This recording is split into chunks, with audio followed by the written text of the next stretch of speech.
ku celebrity track and of course kwoli Alan Cruz's man name Mr. Handsome. Tuli eno side zeno munyonyo. Tubadde tutambula nga nambula mirimu gy'abayimbi ab'enjawulo kye bali mu kukola mu karantini ono.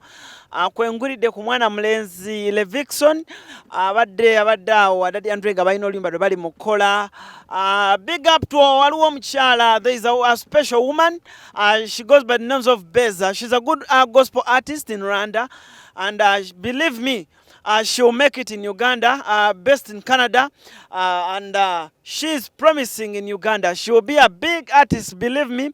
When you get time and listen to this song that she has featured, Levixon, believe me, it's going to be a massive hit. Okay, awo nyini tulina Levixon gye tugenda omukulu ajja kuba atubuulirayo bulungi nnyo. Naye ng'emmotoka ye eri comfortable bulungi nnyo naye kye tusooka okumanya, kye twagala osooka okumanya, omwami ono Levixon owaaye ofumbirwa ddi? Si kufumbirwa, owasaddi. Nange neewuunyiza. Era Mukama munange yagira era yamanya akadde ako sijja kulimba. Sisobola kwetegeerera naye nga kye mmanyi era akadde we kanaba katuuse. Sisobola kwerabira muganda wange era nja kuba nja kukuliramu nkuyite n'okuyita ojje tuli amasala. Naye nga waliwo gw'olaba? Bweyandibanga mulaba naye nga ayinza okwayita ndaba. Kati njagala nnyo tubeere sure nga ffenna tuli ku ki? Tuli ku gaali emu. Kubanga nze nkutte ne yate yakutte eriso byonna byonna nkyabikwasiza Mukama. Wandyagadde muwala kika ki mulo? Ekifaananyi ky'olina mu birowoozo byo? Sijja kulima nandyagadde omukazi atya Katonda. Omukyala atya Katonda.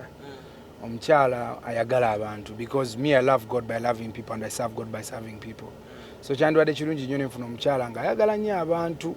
Kitegeera kintu kikola nnyo amakulu nga atya Katonda ddala era nga obulamu bw'eri Yesu Kristo. Omukyala mulungi. Yeah. Batugamba oyagala abakyala Banyarwanda basically. Bali mu Uganda batugamba oyagala nnyo abakyala abakozi. Nagamba kede nenga njagala nnyo omukyala nga mukozi. Nga bwe nkwata munange nengenda okuyiya naye agenda ayiye tudde tuteke ku table tulabe kitubigabanyemu okitegeera tutambuze obulamu ate tuyambe n'abatuli okumpi. Yeah. Mujagala nnyo abakyala Banyarwanda. Sideti ngako na mukyala Munyarwanda bujanvamba.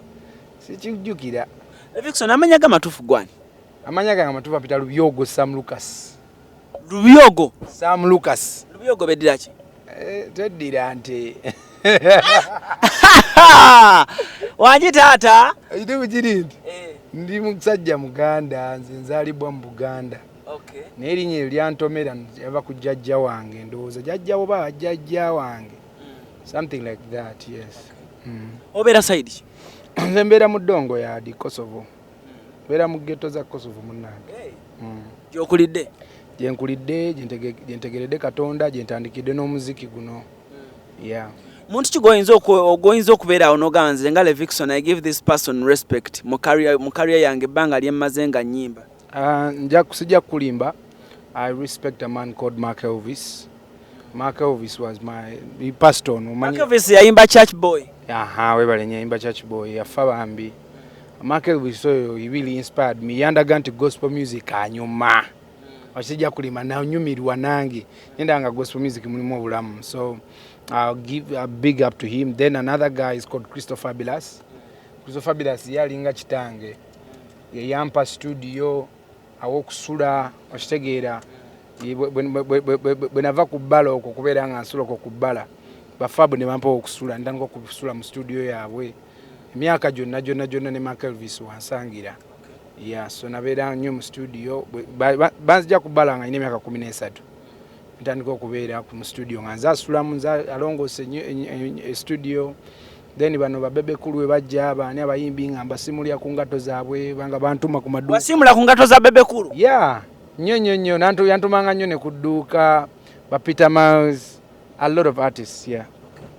So otandika odde okutegeera nti Katonda mukulu mu bulamu and I need to accept Jesus. Ntandika nti okutegeera, I'll be frank with you, ntandika okutegeera nti Katonda mukulu mu bulamu bwange n'okumwesiga. Manyi waliwo tulokoka naye bwe tulokoka tuyingira kye bayita essomero. What many people say that salvation is a journey. So okutegeera Katonda tekuggwaayo. era it is a personal kusalawo okutegeera Katonda and to have that personal relationship with God. So nze okutegeera nti Katonda ddala bannange gwe nyina okwekwasa ebyange byonna. I'll be frank with you, it is 6 years back.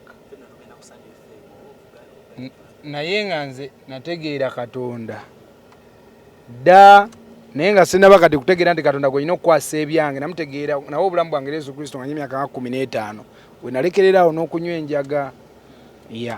Enjaga eno abayimbi abasinga baginywa abayimbi abasinga. Okay, Sam abagikozesa Gwenge yali agikozesezzaako enjaga labula omuvubuka. Enjaga eno eyongera vibe, erina kyeyongera ku muntu okufuna vibe oba kiki? Enjaga ette ebirooto. Njaga first esooka ne pushinga n'ekyo kyennyini ky'oliko gwe ky'olowooza ky'okola nti kituufu. Enjaga ejjudde obulimba. Enjaga eyagala okufuula ky'otali n'okusingira ddala ekisinga okunuma nti ettanya ebirooto. It aborts your dreams. Ekulabaawo ne weesala ku bantu abalowooza nti abakuyamba gwe n'olowooza nti bakwagala because they are telling you the truth.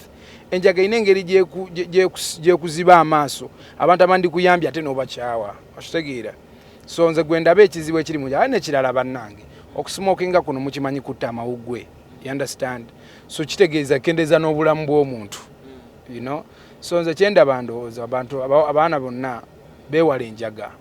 Bajewale kuba teina wadde teina enjaga lena gwe yali ezimbidde ennyumba nti bwagifuuwa ennyo afuna ebirabo. Okitegeera. So that's what I'm trying to mean here and I believing in muntu anywa njaga. With a good memory, kwele emu byosobola okujjukirako n'ogamba nti enjaga yankozesaako ebintu bino bwe biti ne bwe biti. Omuvubuka n'asobola okubanga afuna ekyokuyiga. As a good memory oba bad memory naye kyonna kye kiri a memory I remember waliwo olunaku nagenda n'enywa enjaga bwe mala okunywa enjaga enjala n'ennuma nnyo nenzikirira wansi ewa Ronald Kikomando mu Kosovo ye ne kasitoola akamanyi nsooka mugamba sooka onsalireyo capati 3 awo nansalira capati 3 nenzirya nenzimalawo nga mpulya sina kye nimugaa nyongere endala meka 3 nansalira 3 era nazo nenzikuba mba ntambula ntuuka nemugaa omanyi nsalirayo capati endala meka 3 nansalira endala capati 3 muganda wange nemugaa Ronald omanyi guno gwe guseema nsalira endala meka 3 mba nakatambula ntuse ku stage ya boda nga nyambuka nzireyo ku studio nga ndi piki nijjukira nemugaa omanyi salirayo capati nja kusasula nansalira endala 3 bw'ozibalamu ezo capati ziringa 12 okitegeera nendya n'enjala yannuma eyo ŋŋano nendya nenywawo n'amata kati Eroni yakimanya naga omuyaayo lulina okusalabika ekimutise ki anywedde ate era nze saaginywa nnyo nanuusa n'amafuta by then okusinga okunywa enjaga. Gano amafuta g'ennyonyi gano ge bakwata ne bakola ebana mu kacupa tewakuba ku bantu tewabba. Nali mubi nnyo kugambe baali bampita Rinox kitegeera nze bonna tewali bayaye batamanyi abaaliwo mu regimu yaffe. Levixon wali mubi? Nali mubaya nnyo blood bampitanga Rinox nga kuba leftu kutodda kitegeera nga tubba n'okubba nze nabbako n'emmere ku Sigiri blood nabba akatogo k'amatooke n'ebinyeebwa ku Sigiri nga nkatwala mu faamu tukali ne bakyali bange abakazi ne bangoba ne bankwata bankuba kiwaka nembasuubiza obutaddamu kola ki kubba. So mani twakola ebintu bingi. Bw'olaba omukazi n'akasawo akalungi simu biki? Nsejjukira kubba simu naye kyemanyi twagendanga mbuno simanyi obudanke nga tulumba abaana kati nze nali musajja mumpi nnyo by the way naye nga abayaye banneesiga kati ate nga abantu banyooma abatamumanyi nti kati nga baŋŋamba muyaye sooka ogenda okole ki sooka ofunze oyo kati nga nze bwe nzija nekubamu kiraiti n'oba togudde nenkuwamba kyoyina nga nziruka nga ŋŋenda kati gwogoba kana kanzibye biki kumba ogenda mbabi bakukyambuwa naye mwana Yesu atusaasire ddala bannange kyemanyi yansaasira kuba obulamu bwange bwakyuka ya. So mome ekikujjamu ebyo byonna is kukkiriza Yesu. Kukkiriza Yesu ng'omulokozi wange era nga gundi yakututteyo ani Christopher Fabulous era nategeera Katonda waliwo gurupu y'abazungu baali baveeyo mu Ireland baali bazze wano nga basponsoringa abaana biki kakati munaye nga nkola ki nga ffe twakweka after try to kyaliwo kyali waffe ku New Year's yafa abamukubanga ne bamutta nga tulaba bamuyitanga Godi abantu abamu bekozo bamumanyi kane ne tubeerawo n'entiisa kitegeera nga buli kaseera tulaba ffe tuddako kola ki okufa kane twekweka nga tuli mu kwekweka okwo omusumba Pasadeo Mwanje we Kosovo ku Word of Life Community Church ali ayitamu n'abazungu kane tuli omwala gwe nabisasire eyo nakolayo ka swimming pool nga gyendi nali nakolayo ka pool kange kinali zijjamu amaja natusanga eyo natambula n'abazungu ne bagamba baana bano mbayite tugende nabo wa ku church bazanye omupiira so ne bampita ne bagamba jangu tugende ku church bw'oteeba goolo nga tukuwa sente nengenda nenteba goals 2 nga bampa sente omuzungu omu n'agamba naye mbadde ku Treasured Kids ono omwana nga mbadde simulaba kane bambulya story yange oyo muyaye abeera ku street okwo olumu asulamu ebiyumba biki nikyakye no alina bakugwa yali asulamu biki otegeera agamba he was told a lot of things n'ababuuza what does it take to put this boy back in school otegeera omusajja kwe kumaliza nakola ki n'agamba nze ngenda mutwala munamuza ku ssomero ne bampa ekyokwambala ne bampa empale ne bampa wale empale gye bampa yali efaanana neya kyali wange Trinity kwegamba nempulira omukwano kitegeera ne feeling loved at that moment ngamba wow nze kyali kyanzije waka nga mpulira ninga atayagalwa ku lwaki bokoze bali bankuba kitegeera nenda okujja mu church nga the love is too much nga abantu batuwa ebyokulya bitunywa obuugi nga tulina okujja tusabe buli Sunday kubanga Sunday school bali bagaba obuugi kitegeera so in other words my transformation came during that time I joined church yeah so bwabasajja benategeera Katonda tegeera ku Word of Life Community nategeera Katonda kuyita mu mukwano because I was not judged I was loved. That's how I ended up knowing about Levixon. Ntandika okumwagala nga waliwo akayimba kali aka noonyomu oyo akayimba ako yes nnyo noonyomu akayimba ako nakaagala nnyo ate akawulirangako Levixon n'alisabye omwemu gundi chorus eyo then ne verse eyo esooka bw'okawulira oyinza olowooza ka mukwano naye ate bw'omala n'okawuliriza message ogifuna so njaga tubeera noonyomu oyo abasinga bonna yeah noonyomu oyo asingira gino emikwano egy'okunsi noonyomu oyo abasinga bonna vasa soka daga yabeeranga mu America kabagala nabambi ne Sikovia ngera mwita malayika wanakomawo Uganda bajja kwewasa naye juzi kyamuyitako luno daga we yakoma we wakaluno ngekimulese ye Sikovia luno naye ate Sikovia daga yamenyeka daga yatabuka daga yasanuka kati anoonyomu oyo Yesu. I love that song so much. Rakunjagaza and nalufulumyanga ni mu P7 vac. Sure. Yes, it was my first breakthrough songs. Nagamba naliko ku recording when I was 13 years old kubanga nasulanga mu studio. Kati P7 vac bwenkubeyo tune yatambula mu ngeri gye sitamanyi. Tuwe ku story yayo. Kati oluyimba olwo nalukola because I was surrounded with many people ngambira ne Kid Fox mu Blessed Crew ngandi Naye awo biki nga bangumya bangagwe gayo li wakabi wando ja kimakinga biki ne bewunya nnyo kulaba nti sayimba nyimba ziri aina yimba gospel okitegeera kati nenkuba akayimba ako nganze kyenali ntegeeza mu kutegeera kwange nagaba abantu bonna mbalabye naye waliwo asinga bonna Yesu Kristo emikwano gyonna abantu bonna obalabye naye nga ndaba waliwo asinga emikwano gino gyonna Yesu Kristo so bwenkola oluyimba olwo nduta nga maze P7 vac nga ngenda kuyingira senior 1 ku Grace Eye kati omuzungu ono era nga yakyamperera bambi kati otuuke mama n'angamba mama wange kuba yajja nga tubandu gye studyinga nagamba munange tumanyi oyimba naye ku luno oba ofunye omukisa okusoma soma mwana wange mama omwenyini ebyokuyimba ojja bisanga kuba Mukama yakuwa olwo omuzungu akuzizayo ku ssomero omuzungu yanzizaayo natandikira mu P4 P3 by the way yes kwaza asoma P1 ze P2 side soma mzungu bantwala ne tugenda Grace High kati kumbe so lyengenzeemu lili musical mwana story gena kuwamvua nnyo kandirekeyo tujja gitsanga olulala kati kyenakola dumu tuba tuli mulauze week ngaze simanyo limba lwange ngeri je lukolamu tuba tuli ku radio ne balukuba Olimba walukolera wa Steve Jean kati eno version gwe jo uli ya Steve Jean ndala eno version je tuli ya Steve Jean ndala iyo ndala wasoka n'olukola mu version endala yeah man nazoka nendo kuba luli ne lukuba nnyo mu gospel nga lunene it's a big song kati nengenda balukuba ku radio nenga abachali bange luno luyimba lwange jukira nali sagala kulaga bana nti nkola ki nyimba ndi professional radio music wanga azanya kale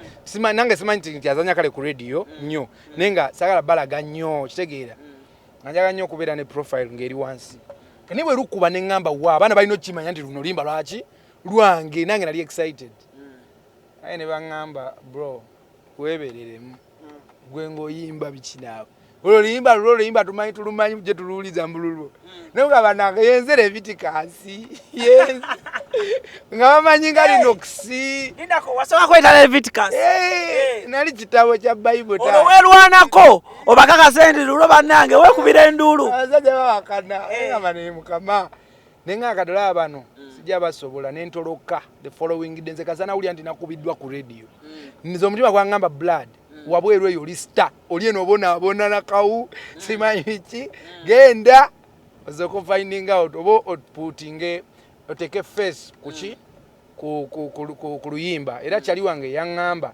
yali mu senior 6 bamitanga junior banks yali dancer nga nganga bro olimba irwa lulwo sokotoloke ogende ensetegere mbo luyimba lulwo okomewo okikume munga oluyimba lukyaliko yes otherwise ojja kutia kati nkomawo bali baleso bashagi nga ngenda ngamba bayaye banange munpe nyimbe yali shoya na malayo concert bashagi kuona kuba kwezo shobi akali yana malayo concert era nenduka gambao MC Katsinga MC Katsinga gamba nze Levixon sibimanyi sigenda bita ngatamanyi ojitegere namuga ayita Levixon naga kati ongeri Yemere nyana ni gishusizawo bwenadda ne tuddamu tune eyo ku Fenon kane tukola sendo zine ziko ezigende wa Steve Jean ku Steve Jean naitibwa kola yali anthem dwali waliwo shoka ne bampita kuyimba Uganda anthem nenjimba bulungi nnyo kati wenjimba bulungi nnyo Steve nampa offer kitegeera nangamba ojja kujja ku studio labengezo oli talented wetaga okola yakayimba kati naye ne mukweka mborede ni muyimbi kuba Leviticus awo yali wakabinga mu nominating ne mu gospel awards nga wangude n'okwa Leviticus yali wakabi nnyo mu gospel nnyo kitegeera abo banga odiginze deep kati nga gwamanyo okuvedda you know what I'm talking about. Yes, I know. Kati nenkyusa erinnya lyange. Watu akubanga ne bapolisera awo ku variety show. Webale nnyo. Kakati munna. Homeboy. Homeboy, I know. Kakati munnange ngakola ki? Nga nkyusa nzija nga bankolera tune eyo. Nga becoming a sick, nga becoming a hit. Naye nga munnange abantu abamu tebamanyi tuliyimba lwange. Paka lwe nakola video. Era kyovula MC Katsi yagamba, ziitabye sitamanyi. Mpita Leviticus. Leviticus nedda. Nga Leviticus tamumanyi bulungi. MC Katsi jukira ali mainstream. Nga nze nkyali eno mu gospel. Nga music ntana kusala gena mainstream. You understand? So waliwo omuyaye sirimwerabira bami naye yali muvubuka muto amita DJ hype man. MC hype man. Nangamba amadogo tovaayo nze ngenda kukola ki? Ngenda kuyita. Muyaye nampita ngenda tuuka ku stage nga buli muntu amanyi oluyimba lwange. Okitegere nga buli muntu era oluyimba olunaluyimba oyimba kigambo ku kigambo naluyimba emirundi egi nengamba no sana bayongera luyimba nolo nenvaawo. That's how my life changed. Wow.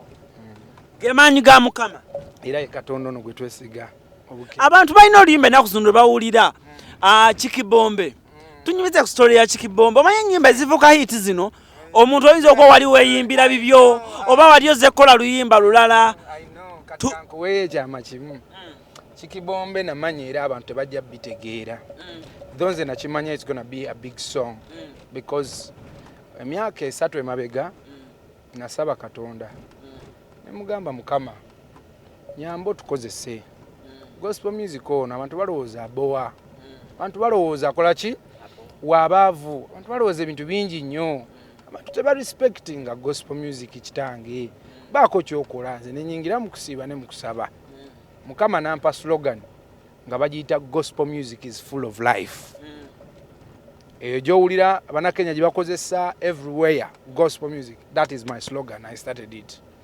Kati bwe mfuna ekigambo gospel music is full of life, I had to show the world what I meant. Ozegere nenumba nankokola ennyimba ngende wanne siimu ozegera netukola tande replay oluyimba tande replay nalukola nga dedicatingira ba DJ. That's what people don't know. That's why in the first muchuse katambi nembaga DJ can you play me, I want to dance in my journey. Ngangamba DJ can you play me, ngagama zimanga njagala nsetegere nti gospel music should play. Gospel is what the world needs. Abantu bagenda mabala muganange cruise not because they have money they are celebrating. Batweta bagenda nga bambi abamu webala abantu abamu nga bambi baba chayi business tezitambudde diru ziganye kati gwe omuntu wona mugamba nti sunda akabina biki nkolaba tebina impact gye biwa muntu. You understand? Nengo omuntu alina okuwuliriza ebintu ebimukwata ku mutima. You understand?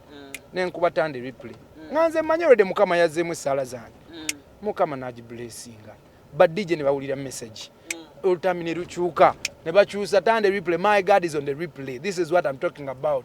The God on the replay is the God who is playing Kikibombe.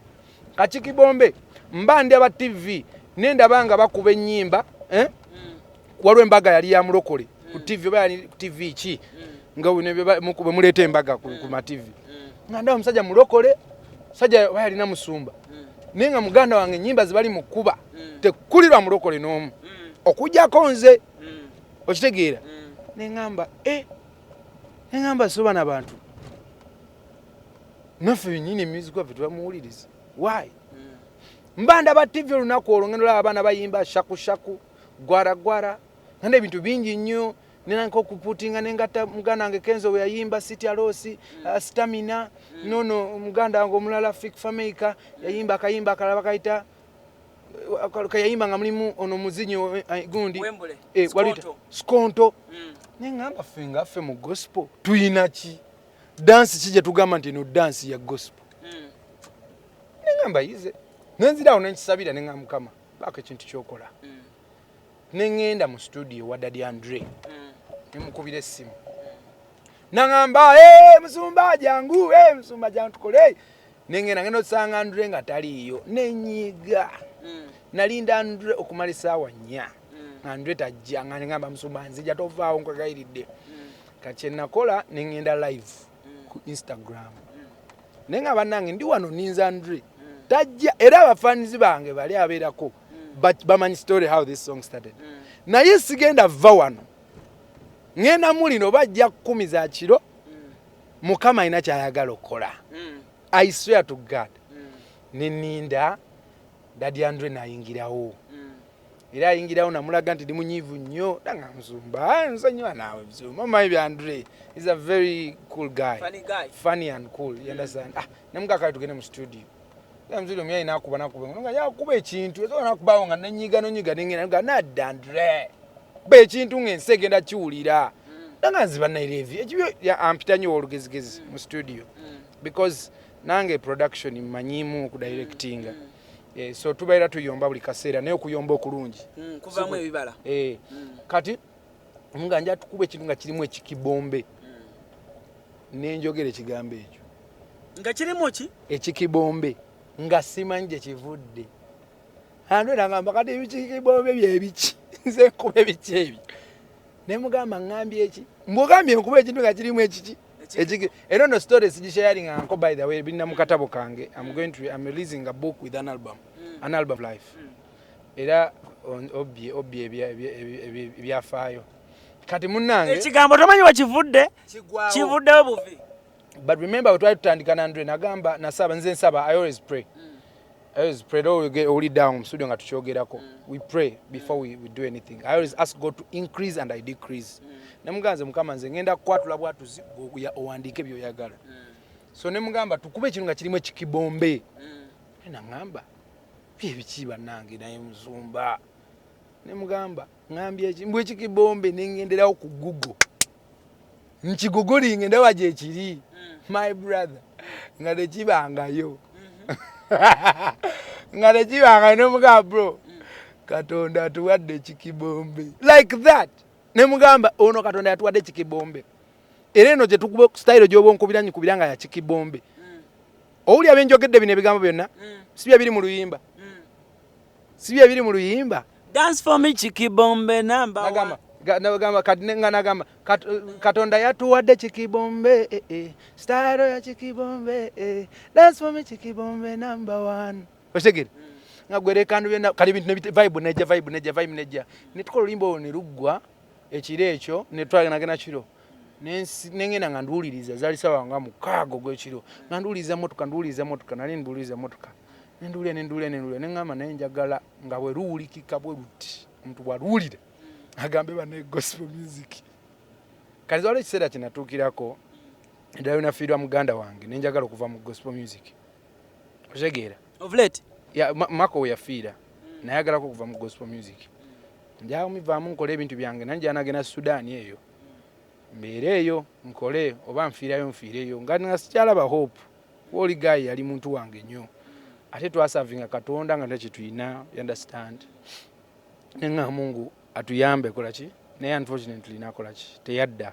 so ne mbampulira nenzijukira nenga man kale just imagine singa wa giving up kali ngata nebiri njagala ensewulire gament gospel music wakabi nentandika okuyimba akantu fire oh oh gospel music with fire oh oh we no retire oh holiday tetukola ki tetujja kupowa my DJ so fire oh number one kati nenzira ye nkera ne mga Andre nyina byenjagala okwongera mnanga Naye Levixon ogena kutolima ne mga manzija ne mga kona nenjikuba intro nenjikuba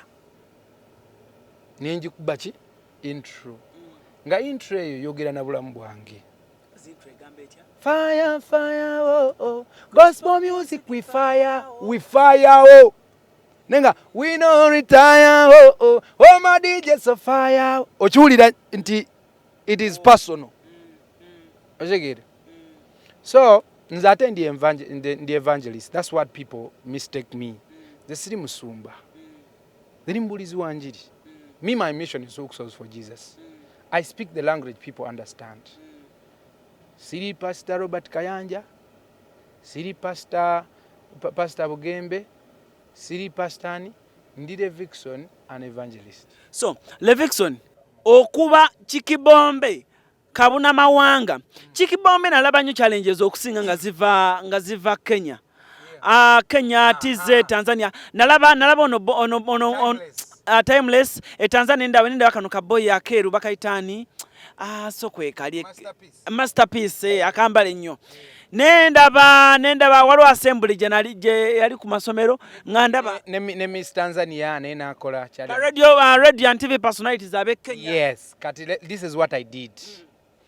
Jukira tuddayo kukiri njagala funa dance nga bojogerako mtu agamba nzinira mu dance ya gospel ngojjayo Kikibombe dance.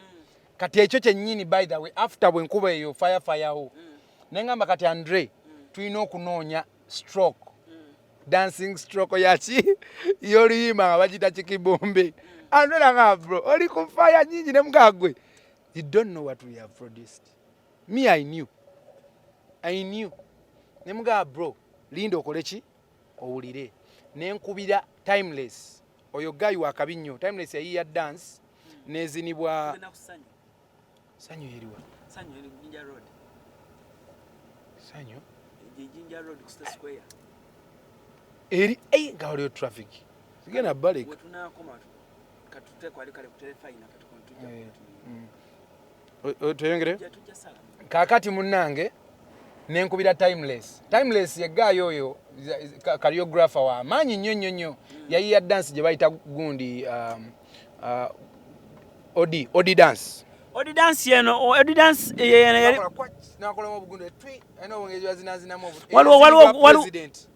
waliwo group ya Kenya yimba gospel simanyi luyimba lwabwe nenga oluyimba lumanyi nadandi ba juju odike kwenye beat era namuleta ku show yange yali erugogo kati munnange si eyo kati oli guy wakabi nnyo yayiya dance nezinibwa ne president nefuuka famous dance nemukubira essimu nemugamba my brother I have a song here I need a very simple dance for the whole world nangamba send it we are really getting excited nasindikira dance yasoka nenjigoba nemugamba no this is hard I want something very simple nazina kana akantu alla nemugamba kyekyo this is the dance esawa eno Kikibombe dance yeyo ate mu Kikibombe tuleta ebintu bingi nnyo one products tuleta energy drink bayita Kikibombe energy drink just imagine omwana ze oduka mama ntumye Kikibombe energy drink okitegera Mukama yatuwa infernal tumanyi Kenya wagenda yo kanga nulimba lumaze ngokola media tour yo sakola media tour at that time but it's very huge in Kenya. Yeah, very huge. Ate Kenya already nali nyina fan base. Kenya uliranga oluyimba olw'Ekiswahili ne ngamba wa Kikibombe kiri mu Luswahili oba nabo bakiwulidde ng'ekyo Luswahili. Temuli luyimba no temuli kigambo kya Luswahili. Kenya Mukama yajimpa after big hustle. Zinagenda ke Kenya eyo emyaka ejjedde nnyo we nakomera okukola show yange in 2012. Music Kenya atambula bulungi. Nnyo my brother ngenda kulaga ne wana akantu kankakulage. Buses nyingi nyeze Kenya ziriko ebifaananyi byange. Sure. Matatu ya kankulage bakuba just simanyi gwe mulisa nnyo bampita mukadde bakachali bake anga ni musajja mukadde so Levixon bayimbi ki abayimbi ki abali ba inboxinze ko ku Instagram Facebook ebyonna nga bayita ku gundi kuba abayimbi kala abamanyi mu East Africa wano n'ensi endala messages wali olabyeko nga buli oli appreciating wakawo nga bamanyi Christopher Martin from Jamaica ono muwale yayimba ne Naye nga sigo wamusoko mu inboxing oyo muwale yayimba ne Naye Brick and Race wali omukyalo oyo Don Mowen yenze yamwetega ni mulala Stone Boy from Ghana. Diamond Platinum zena mu meeting ngo ready fani wange twa meeting e New York. Ngo ready muziki agwagadde. Ani omulala who else? Gwe sokolinde.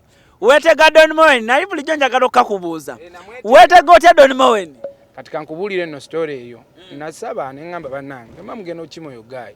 Muntwale but I was not doing it for myself. I'll be frank with you. Omugenzi Marcus yayagala nganyo Don Mowen. Segera. Kati nze nagenda nga just njagala kifana just kuyimirirawo mu bigere bya Marcus. Nenze Don Mowen sigamba mbo baki segera. But it was a dream also coming true. I realized that it was a big deal. I was not only doing it for my late brother but also doing it for myself. Munange bwe ngenda ate omusajja yena njagala nnyo yes era big up Isaac Ruchi abandeka munanga bulaba kuziyiza munene notabuuza muntu ne bandeka ne mubongako munengena naye Rwanda nga tudde naye mu nnyonyi bwe tuti nga tunyumya yakusaba yasaba tugende naye Rwanda ngamba yakusaba mugende mwena Rwanda nokolo limba era wamuwulira ye yasaba nze nga sina nakwogera ku liyimba naka yagamba I would want to do a song with Levixon. Yajogera kuma TV abaguulira. Era naddamu ne press conference. Ne bamubuuza which artist would you want to work with? Twalwa ku press conference fenna nga wetuli abayimbi fenna. Twaliko fenna ne babugembe bani.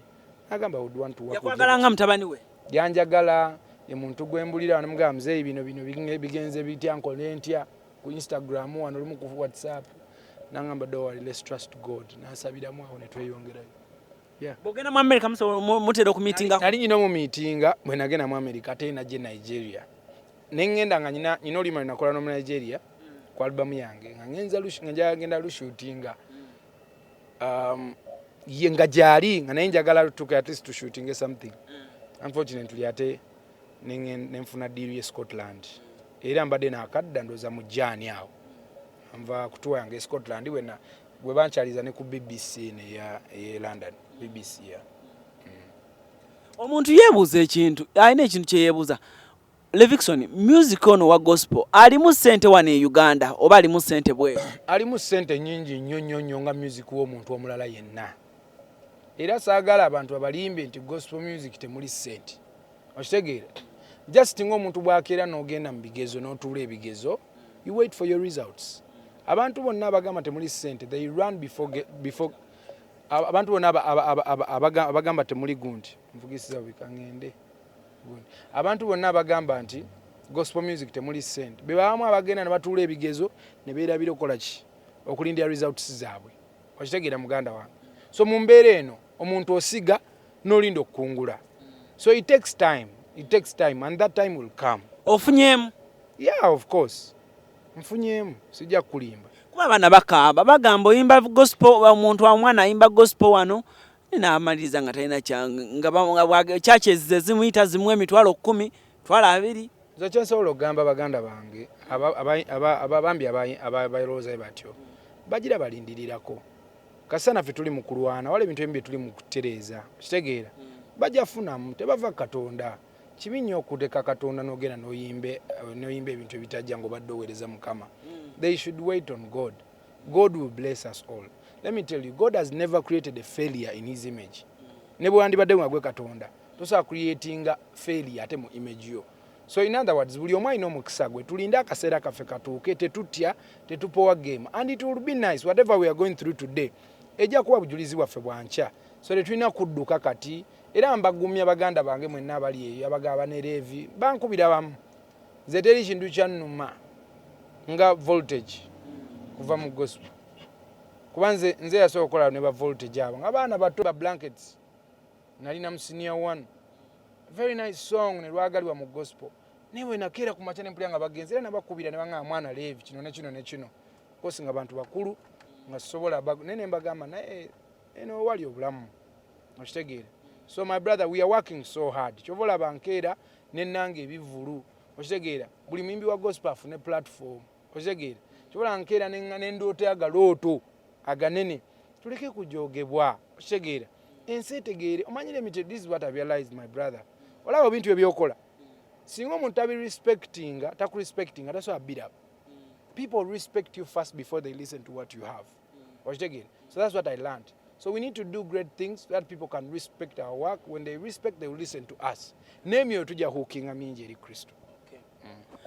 Okay, celebrity track wenjagala okubanga tujunzikira olunaku olwaleero otherwise musubscribing mwongere okubeera nga ate mutwagala Levixon atuvuze okuva eri Munyonyo Devotion asobola okulaga atututte paka Mmengo eno ku telefayina gye tulaga olunaku olwaleero wano tuli ku nkulungo ya Kabaka gwali ebweru wa Uganda aludde nga tokomangawo ko Uganda myaka 10 myaka 6 Devotion kakulaga emiziro egiri Devotion ntandika ngo balaga emiziro Ssaabasajja Kabaka Levixon ajja kusala speed yawo emiziro mpola mpola jeje emiziro side ne side yonna gyegiri olondako kyeweddira buli kyeweddira Devotion kyusa kamera hey. Okay, so byebyo emiziro gyonna side ne side abenjovu mweraba abeddira janzi akatiko baba neno Devotion abakatiko tunuzaako eno tudde side eno akatiko ab'omutima baabo abeddira enkima nammwe mweraba abeddira empologoma mweraba abeddira embwa abeddira envubu biki buffalo abeddira eyo haina kyonna kyekyo abaliga baabo ab'emisu baaba neeno atunuza eno oba kino kiki Devotion ekyo lugave ab'olugave nammwe mwerabye kale batunuze geeti enkulu eyingira obwakabaka awo oba otuuse kati tuddaali ku telefayina nenga Levixon nga tunayingira telefayina Mama Brighton wamutegeera otya Levixon Brighton bw'omwogerako maani nfa n'enseko Brighton ekisogedde ndi faani we nnyo. Mbeera ku TV. Nze va ku bino nako okulabira ku simu. Kati connecting ali ku TV n'entula ne muganda nga mita Trinity. Ne tufa ne tuseka. Bannange otutta. Just know I'm a big fan. I'm a big fan. Yeah. Kale. Byebyo Alan Cruz, Mr. Handsome, and of course celebrity track, and of course Kwoli. Twebale nnyo kutwagala, mwebalire nnyo ddala. Amina.